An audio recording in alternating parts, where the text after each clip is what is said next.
सखी सहेली सुनने वाले सभी सखियों सहेलियों को मेरा यानी नेहा शर्मा का नमस्कार और मेरा यानी कि रेणु चतुर्वेदी का भी नमस्कार। जी, तो रेणु जी, आप बताइए कि आप कैसी हैं? और जो सखी सहेली नहीं सुन रही भाई, उनको भी नमस्कार।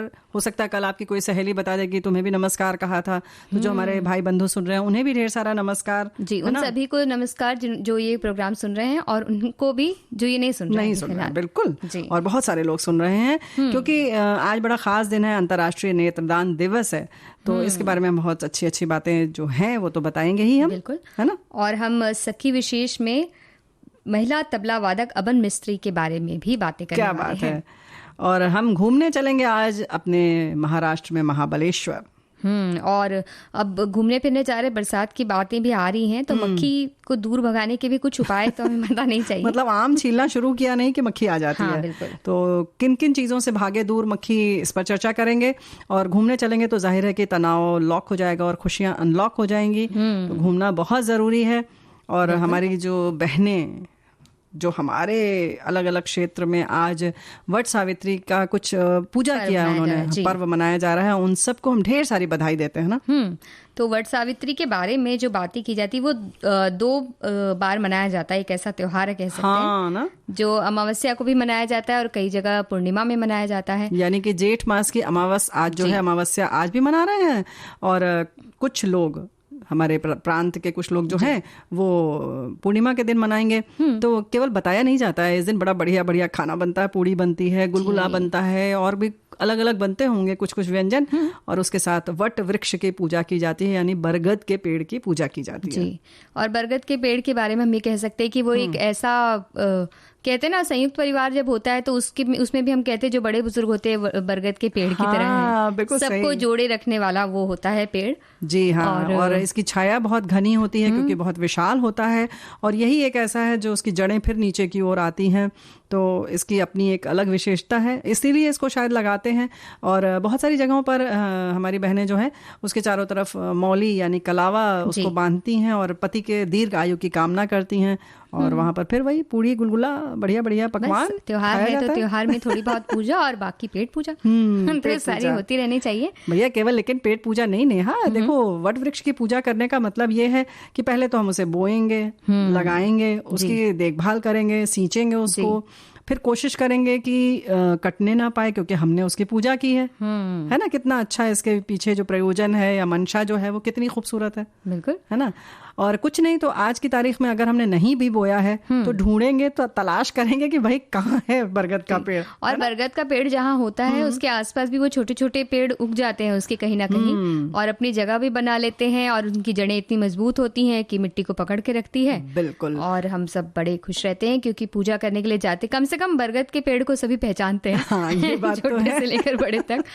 क्योंकि भाई आज की तारीख में अगर हम बात करें तो हमारे उत्तर भारत के कई इलाके, जैसे पंजाब है, हमारा हरियाणा प्रांत है, वहीं दिल्ली, उत्तर प्रदेश और हमारे मध्य प्रदेश में और हमारे उड़ीसा में भी मनाया जाता है। जो सारे आपके वाले जो क्षेत्रों में मना रहे ना आप अभी, हमारे वाले जो महाराष्ट्र है, अच्छा, और हमारा गुजरात, बोलो जो हम, और हमारे दक्षिणी भारतीय जो राज्य नहीं, गुजरात हमारा है। अच्छा, ठीक है। अच्छा, तो महाराष्ट्र और दक्षिण भारतीय जो राज्य हैं हमारे, उस वहाँ पूर्णिमा को मनाया जाएगा। और महाराष्ट्र में उस दिन कटहल जो होता है, कटहल में पके हुए कटहल खाए जाते हैं। हाँ, पका हुआ कटहल, क्योंकि दक्षिण में बहुत ज्यादा होता है।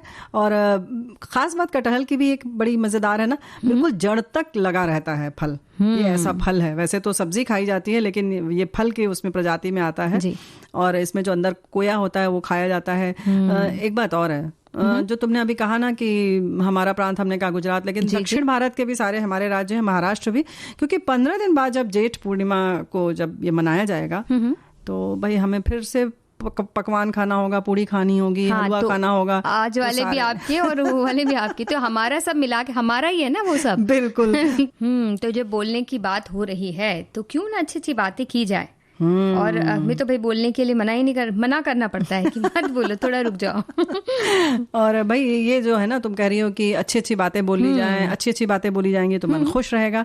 इस पर हम बाद में बात करेंगे। लेकिन मन खुश करने के लिए एक बहुत बढ़िया सी एक और बात है जिनके बारे में हम बताना चाह रहे हैं, जो 1940 में जन्मी थी डॉक्टर अबन मिस्त्री, है ना। तो कई बार ऐसा होता है कि बहुत से ऐसे क्षेत्र हैं जहां हमको ये भ्रांतियां हैं कि उन क्षेत्रों में सिर्फ पुरुष हो सकते हैं, महिलाएं नहीं। लेकिन महिलाओं ने ऐसी हर भ्रांति तोड़ने के लिए उन्होंने कदम बढ़ा दिया है, हमेशा से बढ़ाती आई हैं। और ऐसी ही महिलाओं, बहुत पुरानी बात कर रहे हैं, बहुत पुरानी बात हो रही है, और ऐसी ही महिलाओं को हम याद भी करते हैं क्योंकि उन्होंने कोई एक नया कदम उठाने की चाह रखी और आगे बढ़ी। तो तबला वादन भी एक ऐसा ही क्षेत्र समझा जाता है, या कहें कि पहले समझा जाता था, अभी भी समझा जाता है, जहाँ पे महिलाएं बड़ी संख्या में हमें नजर नहीं आती हैं।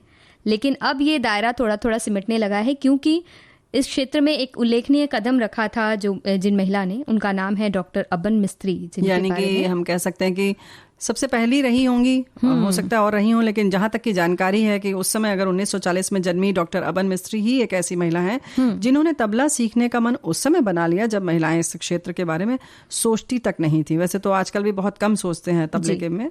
अबन मिस्त्री ने न सिर्फ उस क्षेत्र को चुना, बल्कि उन्होंने अपना ऐसा नाम किया कि अब तबला वादन में जब महिलाओं का नाम लिया जाता है तो डॉक्टर अबन मिस्त्री का नाम बहुत सम्मान के लिए साथ लिया जाता है। और 6 मई 1940 को उनका जब जन्म हुआ था, तो बस 4 साल की जब वो थी तभी से उन्होंने संगीत के क्षेत्र में कदम बढ़ा दिया था। और उसके बाद वो 30 सालों तक संगीत सीखती रहीं, और इस दौर में उन्होंने प्रारंभिक शिक्षा अपनी आंटी मेहरू वर्किंग बॉक्स वाला से ली थी। उसके बाद तबला वादन की शिक्षा उन्होंने ली पंडित KKS जीजीना और उस्ताद आमिर हुसैन खान से, और गायन उन्होंने सीखा पंडित लक्ष्मण राव बोदास से। और भाई वो माँ सरस्वती की अनन्य भक्त थी, रोजाना उनकी आराधना करते समय तबला वादन करती थी। हम ये कह सकते हैं नेहा कि जिस समय डॉक्टर अबन मिस्त्री ने तबले का चुनाव किया, उस समय उनके सामने महिलाओं में उनके लिए कोई उदाहरण ही नहीं था, है ना। ऐसे में इस तरह से जिज्ञासा का उठना और मतलब कितना मुश्किल है इस क्षेत्र में अपना कदम बढ़ाना ना। जी, तो ये जब उनको ऐसी जिज्ञासा होती थी कि क्या कोई ऐसी महिला है जो उनसे पहले तबले के क्षेत्र में जा चुकी है, या ऐसा कुछ किसी ने किया है, तो ये जानने की उनके अंदर इतनी मन में उनके प्रबल इच्छा हुई कि वो जा करके उन्होंने महाराष्ट्र वो गई, पुरातत्व विभाग के दफ्तर चले गई। अच्छा। और वहां उन्होंने ये जानने की कोशिश की, और तब उन्हें महाराष्ट्र की भाज गुफा की दीवारों में बनी, जो कि उस वक्त 2200 साल पुरानी थी, अब तो और भी कई साल पुरानी हो चुकी है, एक चित्रकारी के बारे में उन्हें पता चला जिसमें एक महिला तबले जैसा वाद्य बजाती हुई नजर आई। चित्र ऐसा बना हुआ था, और इस चित्र ने उन्हें उनकी कल्पना को उड़ान दे दी कि पंख मिल गए और बस वो उड़ पड़ी। डॉक्टर अबन मिस्त्री अपनी ही तरह की अनोखी महिला थी। अब हम सिर्फ तबले की बात नहीं है, अभी तो बहुत और भी मजेदार बातें हैं। उन्होंने न सिर्फ तबले में महारत हासिल की नेहा, बल्कि उन्होंने अपनी पढ़ाई भी जारी रखी उसके साथ साथ, और ऐसी विदुषी थी जिनका व्याख्यान सुनने के लिए सभी लालायित रहते थे। संगीत की वैज्ञानिक भी उन्हें कहा जाता है। यही नहीं, संस्कृत और हिंदी में वो साहित्य रत्न थी। वहीं संगीत के क्षेत्र में उनकी विविधता का अंदाज तो इस बात से लगाया जा सकता है कि भाई देखो, तबला वादन में उन्होंने संगीत प्रवीण किया। प्रवीण यानी कि उस समय का शोध करना, यानी PhD। और गायन में उन्होंने संगीत अलंकार यानी कि स्नातकोत्तर मास्टर डिग्री ली।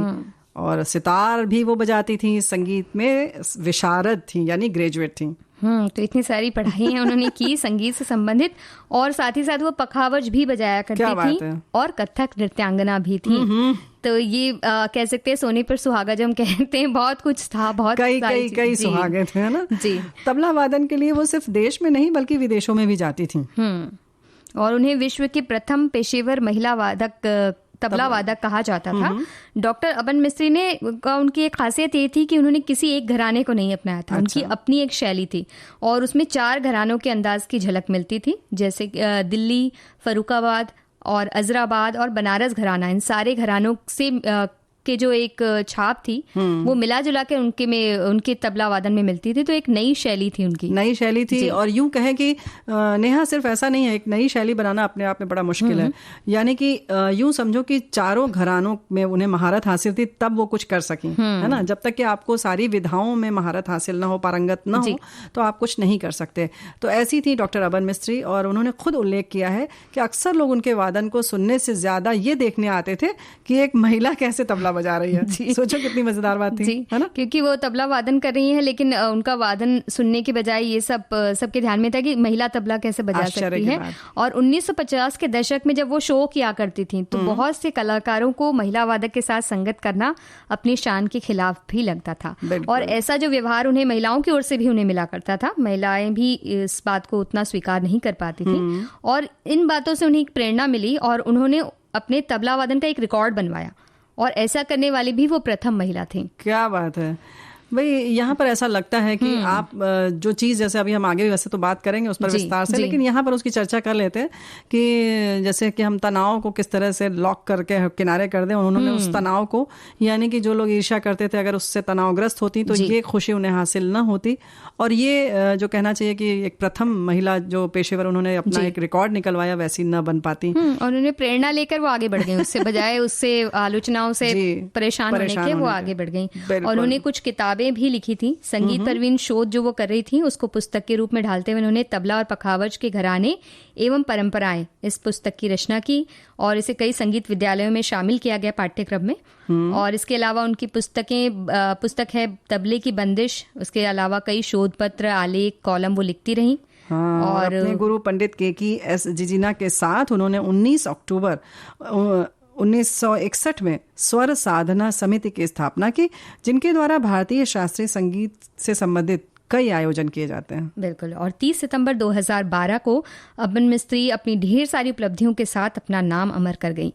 20 जनवरी 2018 को मरणोपरांत उन्हें राष्ट्रपति रामनाथ कोविंद द्वारा फर्स्ट लेडी ऑफ इंडिया की पदवी से नवाजा गया। आज डॉक्टर अबन मिस्त्री से प्रेरणा लेकर कई महिलाएं तबला वादन में देश विदेश में नाम कमा रही हैं नेहा। लेकिन फिर भी पायनियर तो यही थी, यही जनक हैं। डॉक्टर अबन मिस्त्री एक ऐसा व्यक्तित्व है जो ये सिखाती हैं कि अपने सामने आने वाली बाधाओं को न सिर्फ पार करो, बल्कि एक ऐसा रास्ता बनाओ जो उन बाधाओं से कभी मार्ग अवरुद्ध ही न होने दे, और ऐसा रास्ता बना दो कि जिस पर सब चलना चाहें, है ना? या यूं कह सकते हैं नेहा, ऐसे लोगों के बारे में सुनकर कि जैसे अपने आप में अकेले अनोखे ही होते हैं, ऐसे लोग बड़े विरले होते हैं। बिल्कुल। और ऐसा लगता होगा ना कि ये कभी इस तरह से तनाव वाली चीजें सोचते ही नहीं होंगे कि वो क्या कर रहा है, वो क्या नहीं कर रहा है, हमें इसने क्या कह दिया, ऐसी सब चीजों के लिए वक्त ही नहीं उनके पास। तो मतलब कहने का यही मतलब है कि आप भी कुछ ऐसा करते रहें, व्यस्त रखें अपने आप को, कि आपको ये सोचने का मौका ना मिले कि नेहा क्या करने वाली हैं और अब क्या बताने वाली हैं। नहीं, ये वाला सोचना चाहिए ना। भाई हम लोग तो घूमने जाने वाले थे ना, तो चलो हम घूमने जाएंगे क्योंकि थोड़ी बारिश हो रही है यहाँ। हाँ ना, और लेकिन पता है कुछ लोग बहुत नाराज हैं कि आप लोग बारिश की बातें करते हैं और यहाँ पर इतनी गर्मी पड़ रही है कि हम बिल्कुल हैरान हो जाते हैं और बहुत तकलीफ होती है कि भाई तुम लोग बारिश की बातें करते हैं हम। हाँ, और तो मजा अच्छा लगता है, थोड़ी थोड़ी फुहार ऐसे महसूस करनी चाहिए आपको भी, इस तरह से आंखें बंद करके आप महसूस कीजिए, तो ऐसी ठंडी ठंडी हवाएं आएंगी। पंखे के सामने बैठ जाइए और इस तरह से हमारी बातों को महसूस कीजिए। किसी को खड़ा कर दीजिए कि वो पानी कैसे छिट्टे देता रहे। हाँ, गीला कपड़ा लगा दें तो उससे थोड़ा। हाँ, बचपन में हम लोग बहुत ऐसा करते थे। खूब पतला वाला दुपट्टा हो मलमल का, और उसको खूब पहले तो भिगो दिया, अच्छी तरह से निचोड़ लिया, उसमें पानी नहीं रहना चाहिए ज्यादा, निचोड़ के जितनी अपनी क्षमता हो, और उसके बाद उसको पंखे के नीचे और उसके बाद तान के सो जाओ, यानी ओढ़ लो अच्छी तरीके से, लेकिन वो शरीर में छुए नहीं। ऐसे आप करें, सर और पैर पे खींच ले कि वो थोड़ा सा आपके ऊपर से उठा रहे, फिर देखिए कितना मज़ा आता है। फिलहाल हम ये सब यहीं पर करिए आप, और हम चलते हैं घूमने, क्योंकि जब हम घूमने जाते हैं कहीं ना, तो हमारा जो विकास है बहुत अच्छा होता है, हमारे अनुभव बहुत होते हैं, और कहीं ना कहीं घूमने से नेहा हमें कुछ फैसले लेने में या कहीं उतार चढ़ाव कुछ होता है तो उसमें रहने में, ये सारी चीज़ों की आदत पड़ जाती है, और कहीं ना कहीं सामंजस्य स्थापित करना आ जाता है, मिलजुल कर रहना आ जाता है, इसलिए घूमना बहुत ज़रूरी है। तो महाबलेश्वर चलते हैं। बिल्कुल, महाबलेश्वर चलते हैं, जो कि महाराष्ट्र के सतारा जिले के पास सह्याद्री पहाड़ियों में बसा हुआ है, एक हिल स्टेशन है। और ब्रिटिश शासनकाल जब था तो ये ग्रीष्मकालीन राजधानी हुआ करती थी। अब भी महाराष्ट्र के जो राज्यपाल हैं उनके रहने के लिए वो जगह है, गर्मियों में वो वहाँ जाकर रह सकते हैं। और यहाँ बड़ी स्ट्रॉबेरी मिलती है, बड़ी मात्रा में उगाई जाती है। क्या बात है। हाँ, तो आप अलग अलग खेतों में जाकर ताज़ा ताज़ा स्ट्रॉबेरी का आनंद ले सकते हैं भाई, क्योंकि यहाँ पे समशीतोष्ण वातावरण जो होता है ना, और जाहिर है कि अपने हाथ से आप तोड़ कर खाएंगे तो बिल्कुल ताज़ी होगी, और इलाका बहुत खूबसूरत होगा, क्योंकि यहाँ पर अलग अलग तरीके के पॉइंट्स हैं, नज़ारे देखने को मिलते हैं, और ऐसे कई पॉइंट्स हैं। और मंकी पॉइंट पर ऐसे 3 पत्थर आपको मिलते हैं जिनकी आकृति बंदर की तरह लगती है, और ख़ास बात है कि ये प्राकृतिक रूप से ऐसे बने हैं, किसी ने उसे बनाया नहीं है।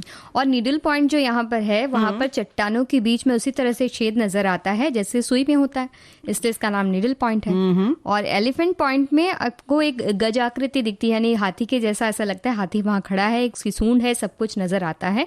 और अगर आपको पहाड़ पसंद नहीं है मान लीजिए, तो भी निराश नहीं होंगे आप वहाँ। फिर क्या है वहाँ पंचगंगा मंदिर है, जहाँ पर 7 नदियों का उद्गम स्थल है, कोयना, वेणा, सावित्री, गायत्री और कृष्णा नदी है। साथ ही सरस्वती और भागीरथी नदी भी है। और इसमें से जो सरस्वती नदी वो 60 वर्षों में एक बार ही नजर आती है। ये तो बात हो गई सरस्वती नदी की, लेकिन भागीरथी नदी जो है वो 12 वर्षों में एक बार प्रवाहित होती है, जबकि अन्य 5 नदियां 12 महीने प्रवाहित होती रहती हैं। बिल्कुल।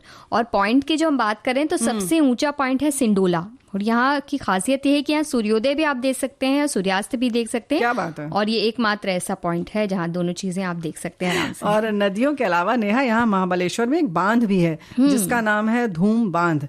इसके अलावा वेरना लेक पर बोटिंग का आनंद लिया जा सकता है। चारों ओर हरी भरी झाड़ियों से घिरा हुआ ये नजारा बहुत ही खूबसूरत होता है और मन को एकदम खुश कर देता है। और वहीं धार्मिक आस्था अगर आपका है, कहीं मन है कि धर्म में कुछ देखना चाहते हैं, तो यहाँ कई प्राचीन मंदिर हैं। महाबालेश्वर मंदिर है, पंचगंगा मंदिर है, कृष्णा मंदिर है।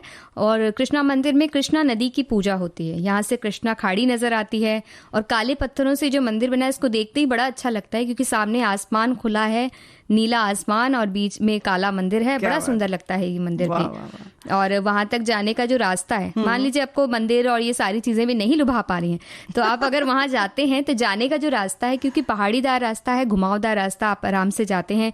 दोनों ओर घने घने पेड़ लगे हैं, बीच में आगे बढ़ती हुई एक सड़क है। बहुत अच्छा लगता है इस यात्रा को शुरुआत करते ही। यानी कि मतलब वहां अगर आपको जाके मजा ना आए तो आप रास्ता याद कर लीजिए कि कितने घुमावदार। जी। लेकिन नहीं, एक मिनट, क्यों नहीं अच्छा लगेगा? तुम ये क्यों बार बार कह रही हो? कई बार ऐसा होता है ना कि किसी को पहाड़ पसंद है, किसी को नदी पसंद है। यहाँ सारी चीजें हैं, तो आराम से जाकर आराम से घूम सकते हैं। और सड़क बड़ी अच्छी है, इसलिए यात्रा भी आपकी सुखद लगती है। पहाड़ों के शौकीन हैं तो ट्रैकिंग का आप आनंद ले सकते हैं। और अगर आप नदियों के शौकीन है तो नदी, झरने, बांध, तालाब सब कुछ है आपके पास। धार्मिक व्यक्ति हैं तो प्राचीन मंदिर में एक अलग सा वातावरण आपको मिल जाता है। अब क्या चाहिए?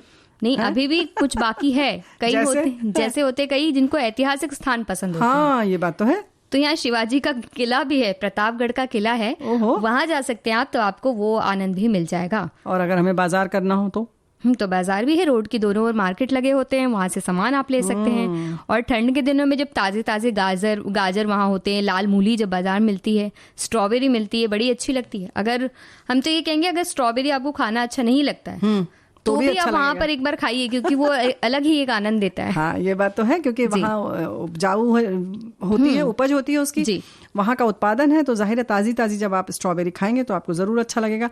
वैसे स्ट्रॉबेरी खाने में चाहे जैसी लगे, देखने में बड़ी खूबसूरत लगती है ना? देखने में बड़ी अच्छी लगती है। और कई बार तो ऐसा मन करता है कि हम घर ले आए और लगा लें पेड़ उसका। हाँ, बस पर हो नहीं सकता। नहीं, बिल्कुल नहीं हो सकता, क्योंकि जो मौसम चाहिए वो अलग अलग भौगोलिक स्थिति वैसी सब जगह नहीं होती है। लेकिन हाँ, स्थितियों की जो बात हो रही है, समशीतोष्ण वातावरण की जो हम बात कर रहे हैं, इसके लिए ये एहतियात जरूर रखें नेहा कि हम अपने साथियों से बताएंगे कि जब भी जहाँ जाएं थोड़े गर्म कपड़े जरूर रखें। आप ये ना सोचें कि यहाँ का मौसम कैसा है, क्योंकि वहाँ थोड़ी सी, क्योंकि हिल स्टेशन है यहाँ का, तो ठंडक रहती है। और साथ ही साथ क्योंकि बहुत आपको लंबी दूरी तय करनी पड़ सकती है, आपकी अपनी गाड़ी होगी तो भी आपको बहुत दूर तक चलना पड़ सकता है, इसलिए चप्पल या जूते ऐसे रखें जो आरामदायक हो। वो तो भाई कहीं भी घूमने जाएं तो आप चप्पल जूते आरामदायक रखें, क्योंकि पैर जो हैं वो साथ देते हैं तो हम घूम पाते हैं। बिल्कुल। चढ़ाई भी चढ़नी है, उतरना भी है, सीढ़ियां भी हैं। और केवल चढ़ के नहीं जा सकते, लौटना भी जरूरी है। हाँ, लौटना तो पड़ेगा। नहीं, लौटने का मन तो नहीं करता, पर एक टाइम है ना, उस टाइम में वो बंद करते हैं तो अब निकलना ही पड़ता है बाहर। लेकिन ये जो हंसते गाते की बात है कि खुशी हम चाहते हैं कि हमें मिले, लेकिन क्या हमने कभी सोचा कि और भी जो लोग हैं उन्हें भी खुशी मिले और वो भी इसी तरह से खुश रहें जैसे कि हम खुश हैं? जी। जैसे कहा जाता है कि अब सबसे व्यक्ति ऐसा खुश होता है कि उसके पास क्या है, क्या संपत्ति है, क्या धन है, क्या है उसके पास, क्या सामान है, या जो भी भौतिक सुविधाएं हैं, सुख सुविधाएं, हम उन्हें आंकते हैं, उनको उसका आकलन करते हैं और फिर सोचते हैं कि हमारे पास क्या नहीं है, वो हमें दुखी करती हैं चीजें। लेकिन अगर जो प्रकृति ने हमें दी है उन सारी चीजों पर अगर हम नजर डालें तो हमें लगेगा कि हमारे पास बहुत कुछ है। बिल्कुल, जैसे कि हमारे 2 हाथ हैं, हमारे 2 पैर हैं, बहुत सारे शरीर के अंदर अंग हैं, और हमारी मुस्कान भी हम मुस्कुरा सकते हैं, दांत भी दिखा सकते हैं, और साथ ही साथ हम देख सकते हैं जी। ये जो नजरें हैं ये बहुत खूबसूरत तोहफा है, लेकिन कुछ लोग इससे महरूम हैं, तो उनके बारे में हम सोच सकते हैं। आज अंतर्राष्ट्रीय नेत्रदान दिवस है। हमारे साथी लिखकर भेज रहे हैं कि वैसे तो दान कई प्रकार के होते हैं, कन्यादान, शरीर दान, वस्त्र दान, अन्नदान, रक्तदान, सबका अपना महत्व है। आज हम जिस पर चर्चा कर रहे हैं वो है नेत्रदान। नयनों का महत्व तो इसी बात से समझा जा सकता है कि नयन बिना सब सून, नयन बिना तमस है दुनिया। इसी अंधकार को दूर करने के लिए जब हम अपने नेत्रों का दान करते हैं तो एक उस जिंदगी को प्रकाश मिल जाता है जो अभी तक अंधेरे में रहा था। मेरे ख्याल से इससे बड़ा पुण्य का काम, दान का काम कोई भी नहीं हो सकता। और इसी नयनों की हमें देखभाल भी करनी चाहिए, सुरक्षित कैसे रखना चाहिए, इन सब जागरूकता का विषय है।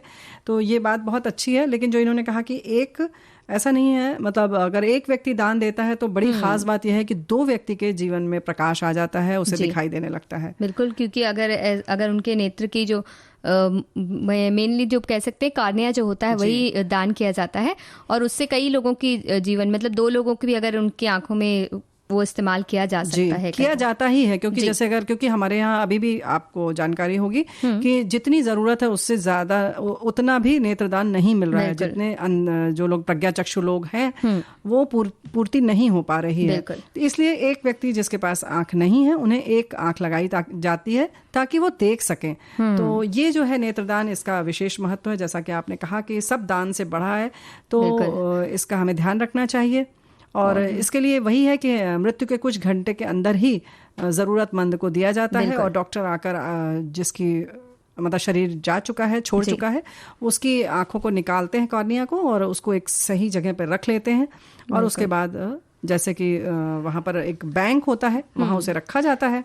तो ये कह सकते हैं कि पहले से ही हम अपना नेत्र और बाकी अंग भी दान कर सकते हैं। इसके लिए हम पंजीकरण करवा सकते हैं जो संबंधित जगहें होती है वहां जाकर, और जब मृत्यु होती है तो मृत्यु के कुछ घंटों के अंदर ही अंगों को जरूरतमंदों तक पहुंचा दिया जाता है। जो संबंधित अधिकारी होते हैं वो उसे सुरक्षित किस तरह से रखा जाए, उनके पास वो सुविधाएं होती है, और उनके पास वो लिस्ट भी होती है जिसमें पता होता है कि किन्हें उन अंगों की जरूरत है सबसे पहले, और उनकी पूरी लिस्ट होती है। जैसे कहते हैं प्रतीक्षा सूची होती है, यानी वेटिंग लिस्ट होती है, और वो अपना पंजीकरण करवा लेते हैं, जिन्हें चाहिए वो भी और जिनको देना है दान वो भी। तो इस तरह से एक आदान प्रदान की चीज़ है, तो इसे ज़रूर करें। और इसके लिए आप जैसे ये ना सोचें कि हमारी नज़रें कमज़ोर हैं तो हम दान दे सकते कि नहीं, ऐसा नहीं है। जिनकी नज़रें कमज़ोर हैं या कोई भी बीमारी है आप दे सकते हैं। और उसके साथ साथ जिसका कि मोतियाबिंद का ऑपरेशन हो चुका है, यानी कि उसकी शल्य चिकित्सा हो चुकी है, वो भी व्यक्ति नेत्रदान कर सकता है। और जिनको उच्च रक्तचाप है या अस्थमा है या मधुमेह के रोग हैं जिनको, वो उनकी विशेष जांच के बाद ही ये बताया जा सकता है कि उनका नेत्र दान किया जा सकता है, वो कर सकते हैं या नहीं कर सकते हैं, क्योंकि उन रोगों का असर भी आंखों पर होता है। साथ ही जो संचारी रोगों से पीड़ित जो व्यक्ति होते हैं वो नेत्रदान नहीं कर सकते, जैसे कि AIDS, hepatitis B, hepatitis C, rabies और सिप्टिसेमिया, ल्यूकेमिया, टेटनस और इस तरह की कई जो मेनिंजाइटिस है, हाँ, इस तरीके की जो बीमारियां हैं, ये तो फिर बात आती है ना नेहा की चिकित्सक से पूछकर। लेकिन पहले आप अपना मन तो बनाएं, फिर आप ये होगा कि आप पात्र हैं कि नहीं। लेकिन फिर भी सामान्य तौर पर अगर हम देखें तो हम सब पात्र हैं, नेत्रदान कर सकते हैं। तो संकल्प करें कि नेत्रदान करें, क्योंकि महादान है और इससे हम किसी को दुनिया दिखा सकते हैं अपनी आंखों के माध्यम से। और मृत्यु के 4 से 6 घंटे तक ही उत्तम होता है आप वो लेते हैं। उससे ज्यादा से ज्यादा 8 से 12 घंटे के अंदर अंदर उन्हें ये जो भी शरीर के अंग होते हैं वो लेना होता है, और दान के 3-4 दिनों के अंदर ही उसका उपयोग भी हो जाता है, क्योंकि एक जैसा कि आपने पहले भी कहा कि एक जो प्रतीक्षारत जो लोग हैं वो ज्यादा हैं और दान करने वाले व्यक्ति कम हैं, तो कर सकते हैं। और नेत्रदान मुफ्त है। बहुत से लोगों को लगता है कि नेत्रदान करने जाएंगे तो हमें कुछ पैसे भी देने पड़ेंगे। जी हाँ, बिल्कुल। और एक बात और है कि चिकित्सक आकर ले जाते हैं, और कुछ भ्रांतियां हैं इसके बारे में नेहा। जैसे कि लोग सोचते हैं कि चेहरा विकृत हो जाएगा जो जिसका नेत्र लिया जाएगा, तो ऐसा कुछ भी नहीं है। बिल्कुल पता भी नहीं चलता है कि इनके नेत्र निकाल लिए गए हैं और सुरक्षित रख दिए गए हैं किसी और की जिंदगी में रोशनी करने के लिए। तो इन सारी चीज़ों से बचें, इनको मन में न लाएं। आप तो ये सोचिए कि जो शरीर पूरा नश्वर है, वैसे भी हमारे यहाँ कहा गया है कि ये नश्वर शरीर है, चला गया, तो बाकी चीज़ें जो इस्तेमाल हो सकती हैं वो क्यों न दे दी जाएं और बाकी लोगों की ज़िंदगी में रोशनी कर दी जाए। तो इधर उधर जब हम देखने की कोशिश करते हैं और बारिश आ चुकी है तो बड़ा अच्छा सा नजारा कई बार नहीं दिखता है। भंवरे प्रेमी होते हैं, ये तो क्यों बोल नहीं रही हो? पहले वो याद कर लो, बाद में पता चलेगा कि हाँ मक्खी प्रेमी हम हों कि नहीं हों। पहले भंवरे प्रेमी होते हैं, ये तो मानना पड़ेगा ना। जी बिल्कुल। लेकिन हम मक्खी प्रेमी न हो, ये जरूर, ये भी याद रखना पड़ेगा। ये तो मतलब अलिखित वचन है सभी का कि मक्खी प्रेमी तो कोई हो नहीं सकता, हमें लगता है। मक्खी बहुत सी चीजों की प्रेमी होती है, सभी चीजों की होती है, ऐसा लगता है। गुड़ और भी बहुत हर अच्छी चीजों की वो प्रेमी होती है। जहाँ जहाँ नहीं उसे बैठना चाहिए वहाँ वो बैठती है। मतलब सच बात है, ना खाने की जगह पे बैठना चाहिए उसे और ना गंदी जगह पे, तो बैठे कहाँ वो अपना पेड़ में बैठे चिड़ियों की तरह क्यों नहीं सीखती है मक्खी इस तरह की चीजें। लेकिन हम क्यों नहीं सीखते कि जैसे ही हम कुछ बनाए तो उसको ढक कर रखें, या पानी है कोई भी चीज खुली न रखें, कोई भी बर्तन जो है जिसमें खाना हमें परसना है उसको भी किसी तरह से ऐसे ढक कर रखें कि जैसे हमने धो तो दिया लेकिन उसका खुला छोड़ दिया, उसमें मक्खी बैठ गई तो वो बहुत सारी परेशानियां हो जाती है। जैसी बारिश आती है नमी न रखने दें, हमें नमी न रखें हम लोग, और रसोई घर अपना साफ रखें, तो ये सब हमें भी तो याद रखना चाहिए ना। तो और जो वो बैठी रहेगी किचन का जो सिंक होता है उसमें भी गर्म पानी डाल के सफाई करें, क्योंकि वो तो ज्यादा कीटाणुओं का घर हो जाता है कई बार, आकर्षित करता है। तो भाई ये तो हो गया कि हम क्या याद रखें, लेकिन भाई अब ठीक है, फिर भी मक्खियां जो है उन्हें भी कुछ खाना पीना है, तो वो जब आती हैं तो उसके लिए कुछ कुछ उपाय किया जा सकता है। जैसे कि कहते हैं ना कि दालचीनी, इसकी महक से मक्खी दूर चली जाती है, तो इसका धुआं किया जा सकता है। बिल्कुल। और एक तरीका मतलब मक्खियों के लिए है क्या? कि एक कटोरी में सिरका लेकर उसमें डिटर्जेंट पाउडर भी साथ में मिला लें थोड़ा सा। अच्छा। तो मक्खियां उस ओर आकर्षित होंगी, लेकिन वो उस कटोरे से फिर बाहर नहीं आएंगी, उसमें डूब जाएंगी। ऐसा लग रहा है ये मक्खियों की कुछ हम साजिश कर रहे हैं, मक्खियों के खिलाफ जाल बिछा रहे हैं ना जी। अच्छा, मतलब शिकार कर रहे हैं उनका। चलो ठीक है, जिसको जैसे करना है हम बता देते हैं। कुछ चीजें ऐसे, खीरा है, इस पे क्या होता है कि खीरा जब रख दिया जाता है तो मक्खियां उस पर नहीं बैठती हैं। तो अब आप पर निर्भर करता है कि कहाँ से आपको भगाना है। जैसे आपके खाने का सामान है वैसे तो उसे ढक कर रखें, लेकिन फिर भी लगता है कि कुछ बर्तन है, जो भी चीज हम उठाएंगे किन किन चीजों को ढकेंगे, तो आप उन जगहों पर खीरे के कुछ टुकड़े काट कर रख दें तो वहां पर मक्खियां नहीं बैठेंगी। तो मक्खियां सलाद नहीं खाती हैं, ये पता चल गया हमें। और सेब और लौंग भी हम सेब में अगर लौंग दबा के रख दें जहां मक्खियां बहुत ज्यादा दिख रही हैं वहां, तो भी मक्खियां बिल्कुल वहां से भाग जाती हैं। उनको लौंग की खुशबू बिल्कुल भी पसंद नहीं आती है। तो सेब में अच्छा ठीक है, सेब में नहीं भी रख सकते हम, ऐसे भी रख सकते हैं, ऐसे भी रख सकते हैं, आलू में भी काट के लगा सकते हैं। बिल्कुल, चलो ठीक है। और कपूर भी अगर हम जलाते हैं घर में तो भी मक्खियों को पसंद नहीं आता है। जी हाँ, इसीलिए तो थोड़ा सा एक हवन करने का प्रयोजन है हम लोगों को क्या, और धुआं करने का एक जो है परंपरा वो इसीलिए है। हालांकि एक चीज और है बड़ी जबरदस्त, बताइए। लाल मिर्च को पानी में मिलाकर और उस घोल को घर पर छिड़क दें, ये भी फायदेमंद है, लेकिन इस्तेमाल में सावधानी रखनी पड़ेगी, नहीं तो मक्खियां भी नहीं रहेंगी, हम भी नहीं रहेंगे। तो जब दोनों ही ना रहेंगे तो फिर फायदा ही क्या है, फिर कोई और रहेगा। एक बात और है, हमने आज ही आंख की सुरक्षा की बात की है, फिर क्या होगा? उससे बड़ी परेशानी हो सकती है, खतरनाक। तो ये वाला हम सोचते हैं कि बहुत ही ज्यादा परेशान हो जाएं तो सब ऊपर कहीं एक जगह पे बैठ जाएं और बाकी जगहों पर छिड़क दें और वहाँ बिल्कुल संभल कर चले। नहीं भाई, ये वाला जो है 50-50 ये वाला नहीं चलेगा, ठीक है। और जो तेल भी कई ऐसे होते हैं जिनसे मक्खियां को बिल्कुल पसंद नहीं है, जैसे कि लेवेंडर का तेल होता है, नीलगिरी का तेल होता है, पुदीना होता है, नीलगिरी का तेल, अच्छा, और लेमन ग्रास का जो तेल होता है, इनकी खुशबुएं बड़ी तेज होती हैं और मक्खियों को बिल्कुल भी सहन नहीं होता है ये। अच्छा? तो स्प्रे आता है इनके अलग अलग, उन स्प्रे को करने से घर में तो खुशबू हो जाएगी और मक्खियां अपने घर चली जाएंगी, जो तुम कह रही हो पेड़ पर भाग जाएंगी।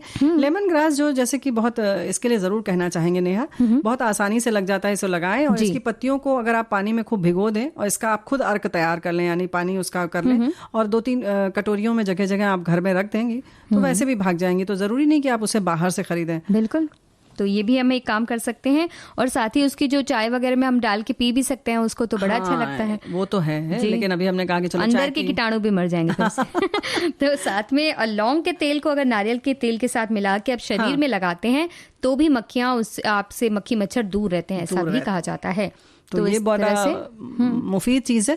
एक बहुत अच्छी चीज है कि अगर बहुत ज्यादा मक्खियां घर में आ ही गई हैं रसोई घर में, तो एक कटोरी में गुड़ या कोई एक, मतलब हमें लगता है कि इतना थोड़ा उनको भी भोजन वजन दे देना चाहिए। तो आप ऐसा कर सकती हैं कि एक कटोरी में एक गुड़ या कोई एक लड्डू, कोई भी मिठाई एक रख दें, सारी मक्खियां उधर चली जाएंगी और आपके खानों की तरफ नहीं देखेंगी। तो भोज्य पदार्थ फिर उन्हें जाली से ढक दें, फिर उन्हें अंदर खाते रहें, बस शैतानी सूझी इसको। तो ये एक तरीका है, क्योंकि कभी कभी कुछ हमारे घर में उत्सव हो या कोई ऐसा प्रयोजन होता है तो आप बहुत सारी व्यवस्थाएं नहीं कर पाते, जैसे कि जाली का दरवाजा बंद करना हो, या जैसे कि रोशनी में बहुत आती हैं, आप अंधेरा कर देंगे तो भाग जाएंगी मक्खियां। ये भी एक रास्ता है इनको ना बुलाने का। लेकिन ये सारी चीजें हर वक्त संभव नहीं है। जब आप अकेले घर में हो तो आप ये सब कर सकते हैं। तो जब कोई ऐसा त्योहार हो या कोई बहुत सारे शादी आदि हो ना, तो आप एक आध लड्डू उनके लिए कहीं किनारे रख दीजिए, सारी वहां चली जाएंगी और आप निश्चिंत होकर खाइए पीजिए। और घर में कोई बच्चे हों तो उनका बहुत ख्याल रखें। हाँ। क्योंकि वो सोचते हैं कि सारे खाने की चीज उन्हीं के लिए। बिल्कुल, आपने अपनी खुशियां अनलॉक कर ली होंगी। खुशियां अनलॉक करना बहुत जरूरी है। और हमारे श्रोता जब अपनी खुशियां अनलॉक करते हैं, जब अपने विचार उनके जो अनलॉक होते हैं वो हम तक भी वो जरूर से जरूर पहुंचाते हैं। बिल्कुल, लेकिन एक बहुत अच्छी बात नेत्रदान के संबंध में हमारे साथी ने लिखकर भेजा है कि अगर आपको आंखों का महत्व समझना है, नेत्रों का, तो 1 घंटे आंख बंद करके काम करने की कोशिश करिए, फिर आप समझ जाएंगे कि बाकी लोगों की। आप भी समझ गए होंगे हम क्या कहना चाह रहे हैं। तो कहते ना, जाके पैर ना फटी बिवाई वो क्या जाने पीर भराई। जी हाँ। तो जब तक खुद पर ना आप महसूस नहीं करेंगे तब तक आप समझ नहीं पाएंगे। जी हाँ, तो कोशिश करें आप इस तरह से कुछ उनकी तकलीफों को समझने की या उनकी कठिनाइयों को, और फिर आप जरूर, जाहिर है कि नेत्रदान के लिए आज शपथ ले लेंगे, संकल्प कर लेंगे कि हमें भी नेत्रदान करना है।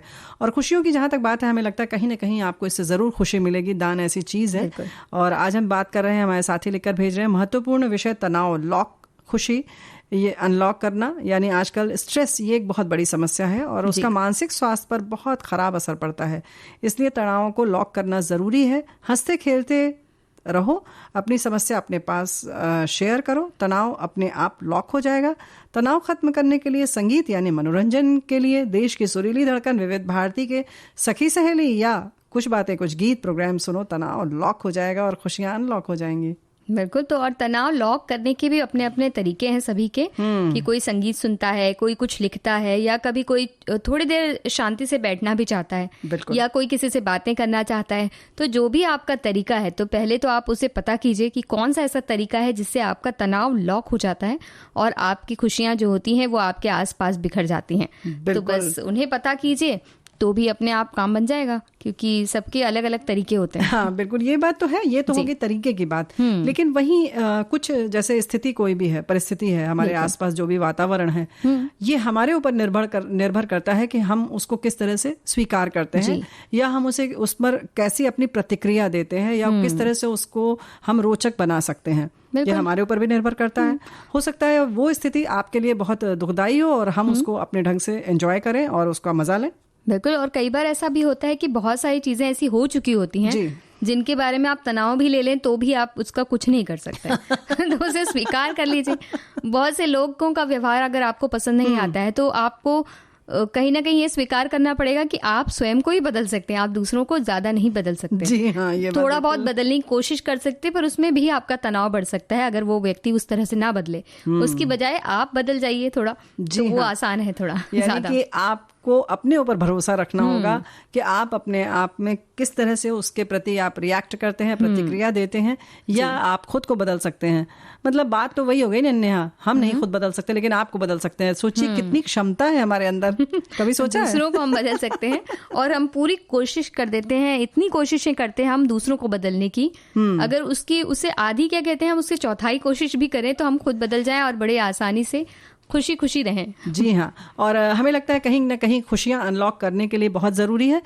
उसमें भी आप ये मत सोचिए कि आपको बदलना पड़ेगा, बस आपको वो स्वीकार करना है कि ये व्यक्ति ऐसा ही है। वैसे भी कहते हैं ना कि जो हमें मिला है वो 10% है, 90% खुशियां इस बात पर निर्भर करती हैं कि हम कैसे उस पर रिएक्ट कर रहे हैं या हम कैसे उसका स्वागत कर रहे हैं। अब जैसे गर्मी की बात है, अगर आप वेलकम समर कर दीजिए, हैप्पी समर कर दीजिए, देखिए आपको यही गर्मी है कितना आनंद देती है ना। हाँ, और गर्मियों की भी, हर मौसम की भी अच्छी अच्छी चीजें ना। हम गर्मी कितनी हो रही है, लू कितनी चल रही है, ये सोचने की बजाय ये सोचिए भाई आम आ गया है, लीची आ गई है, और भी बहुत सारी चीजें आ गई हैं। हमने शहतूत खिलाया, तरबूज है, खरबूजा है, ये सब चीजें इसी समय आती हैं, जामुन आती है, तो इन सब का मजा लीजिए। और बचपन की गर्मियों को याद कीजिए, अगर गर्मियां नहीं आती तो क्या हाल होता आपका। उस वक्त तो कोई सोचता भी नहीं था कि गर्मी है, ये है, तब तो नेहा बताया जाता था और हम लोग तो ऐसा, भाई हम तो यही सोचते थे कि जितना पसीना निकलेगा उतना लगेगा कि हम कितनी काम करके आ रहे हैं। तो कोशिश करते थे कि बड़ों को इतना पसीना निकलता है, हम लोगों को क्यों नहीं निकलता है। तो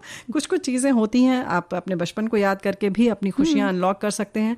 और बहुत इंतजार ना करें किसी बहुत बड़ी खुशी, बहुत बड़ी उपलब्धि का। छोटी छोटी उपलब्धियों में खुश रहें और दूसरों की खुशियों में भी शरीक हूँ और उन खुशियों को भी आप अपनी खुशी माने और खुश रहें। तुलनात्मक ना हो कि भाई इसने ये चीजें पाली, अब मेरे पास ये चीजें नहीं। आप ये देखिए कि आपके पास क्या क्या है, और अगर आपको उसमें खुशी नहीं मिले तो आप ये देखिए जो आपसे कमतर हैं उनके पास क्या क्या नहीं है। तो इसमें भी आपको पता चलेगा कि आपके पास बहुत सारी चीजें हैं। साथ ही आप ये मत सोचिए कि अगर मैं एक लक्ष्य ऐसा मत बनाइए जो कि आप जिसको नहीं पा सकते हैं आसानी से तुरंत। बिल्कुल छोटे छोटे लक्ष्य बनाइए, उनको पाइए, उनकी खुशियां पाइए और फिर धीरे धीरे आगे बढ़ते जाइए। और इसके साथ साथ ये भी बात है कि लक्ष्य पाने की बात तो दूर की है, रास्ते में जो मजे आ रहे हैं, यानी उन लक्ष्य को पाने के लिए जो हम प्रयास कर रहे हैं उसमें कभी हम गिरते हैं, कभी उठते हैं, कभी बड़े पत्थर आते हैं, कभी छोटे पत्थर आते हैं, कभी बारिश होती है, कभी धूप मिलती है हमें, तो उसका भी मजा लीजिए। और कहीं ना कहीं यही बात है कि जो भी चीज़ है उसमें खुश रहें, और कहीं ना कहीं खुशियां अनलॉक करने के लिए ज़रूरी है कि आप अपने अंदर जाएं।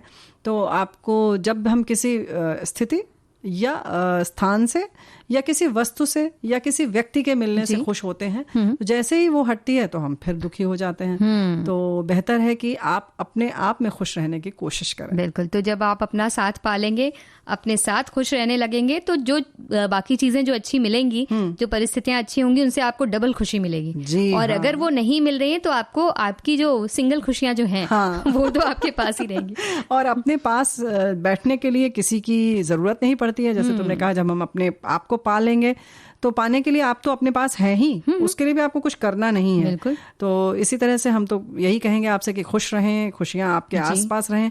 और एक जब ऐसा होता है ना कि जब हम खुश होते हैं तो एक वर्तुल बनता है, या जैसे कि लहरें बनती हैं और फिर वो बनती जाती हैं और वो उनका दायरा बढ़ता जाता है। जी, तो खुशियां खुशियों को खींचती हैं, हम कह सकते हैं, और दुख दुख को खींचता है। वैसे ही समय भी हमें खींच रहा है और कह रहा है कि बस बहुत हो गई बातें। अच्छा, हाँ, देखिए अभी हमको यहाँ से जाते हुए हमें भी बड़ा दुख होता है, लेकिन हम ये सोचते हैं कि फिर आज अगर हम जाएंगे तो भी हम वापस कल आ सकते हैं। बिल्कुल। तो इसी तरह से आप भी सोचिए, खुश रहिए सभी। और सखी सहेली कार्यक्रम से नेहा शर्मा और रेणु चतुर्वेदी को दीजिए इजाजत। नमस्कार।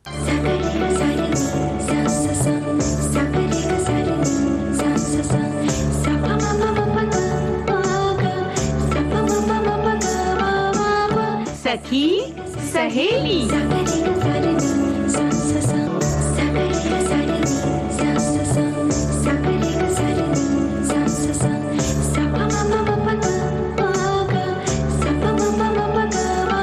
सखी सहेली।